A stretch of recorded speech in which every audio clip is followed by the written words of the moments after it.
and gentlemen, we'd like to thank you all for coming out to the Texas Tall Tale Competition. This is our 5th year, and we have with us the 3 finalists to come out right now for you. The first one to come out, a 3-time champion, a great old friend of mine. We go back many years. Give a big round of applause for Mr. Bob Fugger.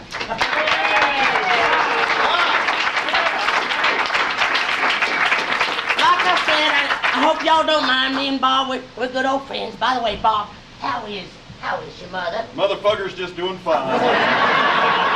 And them little ones? Oh, the little Fuggers are just running rampant.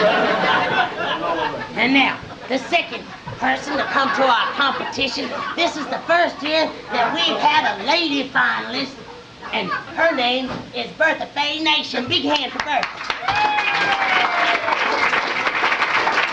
Bertha learned at a very young age that she could tell tall tales when her husband convinced her that this was 10 inches.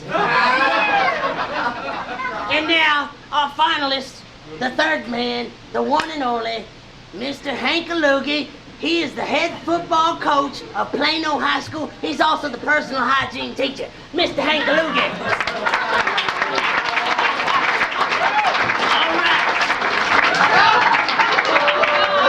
All right, now let me explain to you how this competition works. Now, what I'm going to do is I'm going to point to each one of these people, and they're going to tell you Texas Tall Tale.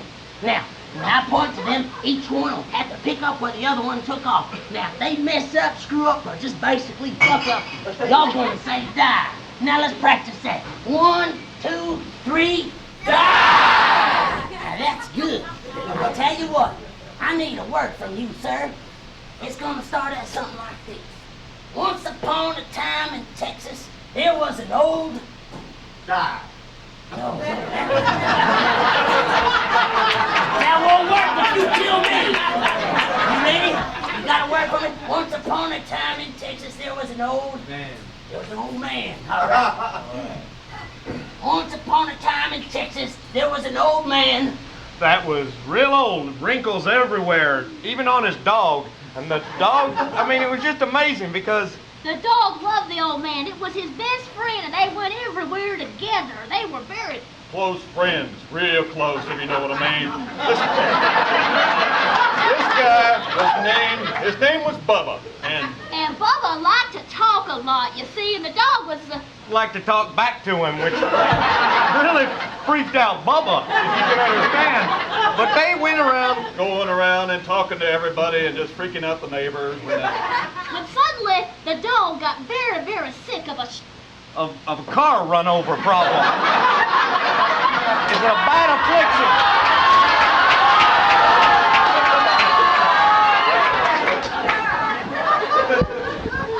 Mr. Hankaloogie will now give a Texas Tall Tale death.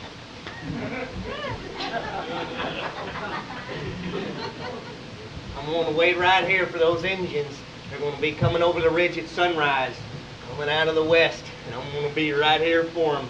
As soon as I see that sun peek its ugly little head up, I'm going to be ready for them. I'm going to wipe them out. That's what the general told me anyway. Sunrise, they're going to be coming out of the west, and I'm going to be right here with the gun, ready to go. Here comes the sun. Well, where are the engines? Oh! Shit, they're in the west! Oh.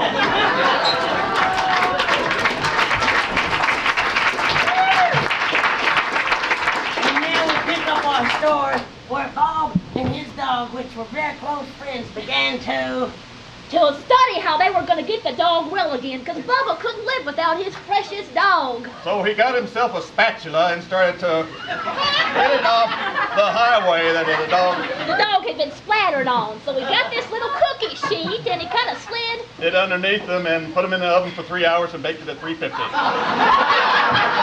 And you see, since the dog had a yeast infection,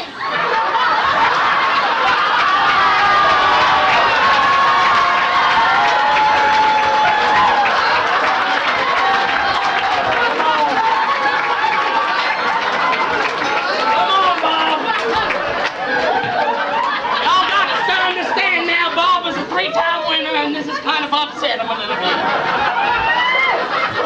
Motherfuckers me. All right.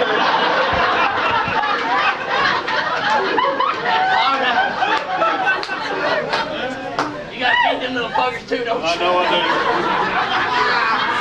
Bob Fugger is gonna do a Texas tall-tale dish. welcome to Bob Fugger's Cookin' Texas Style. Today we're gonna cook us some chicken fried steak. It's old Texas tradition, and with that chicken fried steak, we're gonna have some Texas toast.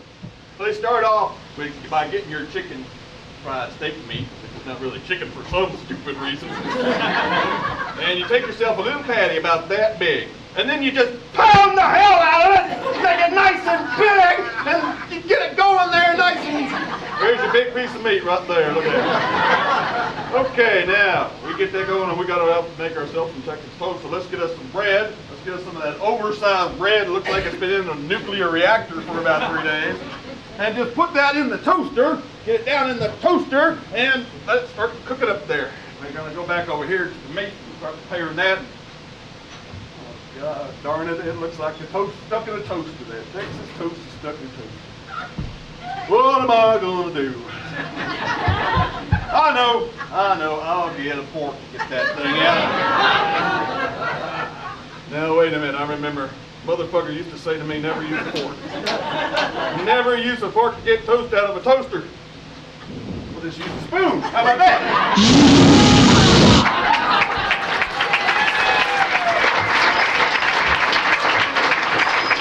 Big round of applause for Bertha Faye Nation.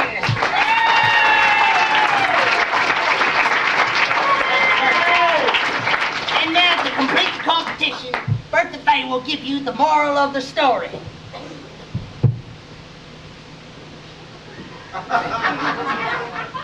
The moral of the story is, it's something every Texan knows. It's that dog is man's best friend, and sometimes he will rise to the occasion.